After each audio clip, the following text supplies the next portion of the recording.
অনূর্ধ্ব-16 women's Asian কাপে 2019 সালে মুখোমুখি হয়েছিল বাংলাদেশ ও অস্ট্রেলিয়া। যেই ম্যাচে বাংলাদেশ 2-2 গোলে ড্র করেছিল শক্তিশালী অস্ট্রেলিয়ার বিপক্ষে।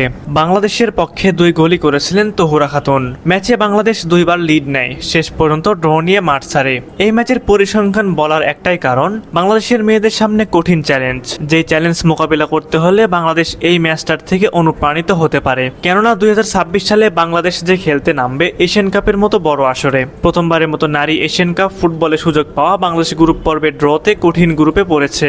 বাংলাদেশের মেয়েরা গ্রুপের সঙ্গী হিসেবে পেয়েছে ডিফেন্ডিং চ্যাম্পিয়ন চীন, উত্তর কোরিয়া ও উজবেকিস্তানকে। 3 দলই র্যাঙ্কিংয়ে বাংলাদেশের চেয়ে ঢের এগিয়ে। 2026 সালের 1 থেকে 23 মার্চ অস্ট্রেলিয়ায় অনুষ্ঠিত হতে যাচ্ছে নারী এশিয়ান কাপ ফুটবলের এবারের আসর। গত মঙ্গলবার সিডনির বিখ্যাত হারবার ফ্রন্টে অনুষ্ঠিত হয়েছে প্রতিযোগিতার জমকালো ড্র।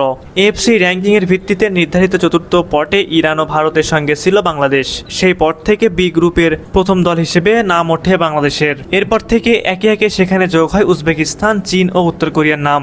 শেষ অনেক বছর ধরেই বয়সভিত্তিক পর্যায়ের বেশ সফল বাংলাদেশ ফুটবল। পুরুষদের চেয়ে অবশ্য নারীদের সাফল্যটাই ছিল বেশি। তবে 2025 সালে নারী ফুটবল দল যে উচ্চতায় নিয়ে গেছে নিজেদের, তা নারী ফুটবল অঙ্গনে বাংলাদেশের জন্য অভূতপূর্ব তো বটেই। পুরুষদের ফুটবলও এমন অর্জন ছুঁতে পারেনি বহুদিন ধরে।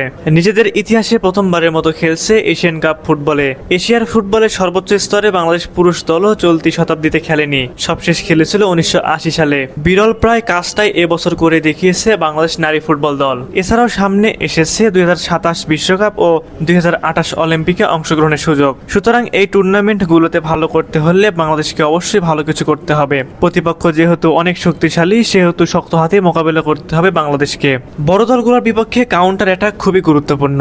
এই ম্যাচের 2টি গোল হয়েছিল কাউন্টার অ্যাটাকে, কিন্তু ইদানিং বাংলাদেশের কাউন্টার অ্যাটাক দেখা যায় না। তহুরাও আগের মতো রান মেক করতে পারে না। বাংলাদেশকে কাউন্টার অ্যাটাক শিখতে হবে। এর জন্য চাই গতি, অর্থাৎ জোরে দৌড়ানো। 2019 সালের ওই ম্যাচটির বেশ কিছু ফুটবলার বর্তমান বাংলাদেশ টিমে রয়েছে। সুতরাং ওই ম্যাচ থেকে অনুপ্রাণিত হয়ে বাংলাদেশ সামনের দিকে এগোতে পারবে।